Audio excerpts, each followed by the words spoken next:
হ্যাঁ মা, তাহলে তুমি সাবধানে থেকো, হবে? আচ্ছা। হ্যাঁ, ঠিক। কি ব্যাপার বৌমা, কার সঙ্গে ফোনে কথা বলছিলা? আর আজকাল দেখছি ফোনে একটু বেশি হাসি হাসি কথা বলছো। ও মা, না না তেমন কিছু না। মার সাথে কথা বলছিলাম। বাবার ওষুধ শেষ হয়ে গেছে তো, সেই জন্য টাকা পাঠিয়েছিলাম, সেটা পেয়েছে কিনা খোঁজ নিচ্ছিলাম। টাকা নাকি? আমি তো জানি তোমার বাবা পেনশন পায়, তাও ওদের চলে না, আবার তোমাদের সঙ্গে টাকা নেয়। মাঝে মাঝে একটু দরকার হলে দিই মা। আর মা বাবা দুজনেই তো অসুস্থ, একটু ওষুধের খরচাটাও বেশি হয়ে যায়। এই মাসে একটু বেশিই হয়ে গেছে, সেই জন্যই। সবই তো বুঝলাম, তা কত টাকা পাঠানো হয়?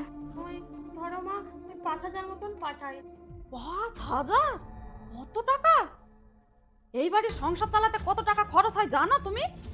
মা, আমি তো তোমার ছেলের অনুমতি নিয়েই দিয়েছি। আর মা, আমিও তো কিছু রোজগার করি, সেখান থেকেই মা বাবাকে দিয়েছি। আমি এই সংসারের টাকায় হাত দিইনি মা। থামো তো, নিজে রোজগার করে ওসব বাজে কথা রাখো। তুমি যখন বিয়ে হয়ে এই বাড়িতে এসেছো, তখন রোজগারের টাকাও এই বাড়ির, এই সংসারের। আহ, আমার ছেলে কত কষ্ট করে রোজগার করে, আর তুমি সেই টাকা উড়াবা না? মা, ওটা ওড়ানো?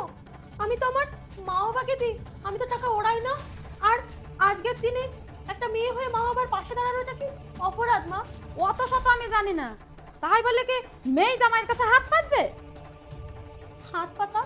এ কেমন কথা বলছো মা? তাদের দেখা তো আমার কর্তব্য। এই বাড়িতে যেমন এসেছি, এই বাড়ি সবাইকে দেখা খেয়াল রাখা যেমন আমার কর্তব্য, তাদের খেয়াল রাখা তো আমারই কর্তব্য মা। তারা কোথায় যাবে, কার কাছে যাবে, কে সাহায্য করবে তাদের? তোমাদের যেমন আমি ছাড়া কেউ নেই, তাদেরও তো আমি ছাড়া কেউ নেই। তাদের মেয়ে জামাই যদি না দেখে কে দেখবে মা?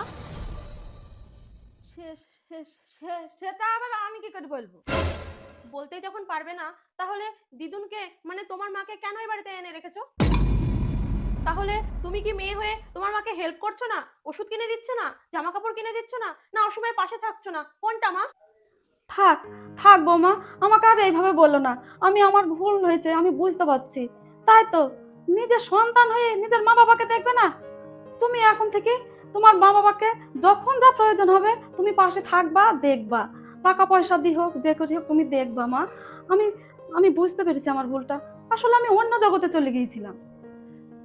অনেক হালকা হলাম মা, এইভাবেই সবসময় পাশে থেকো।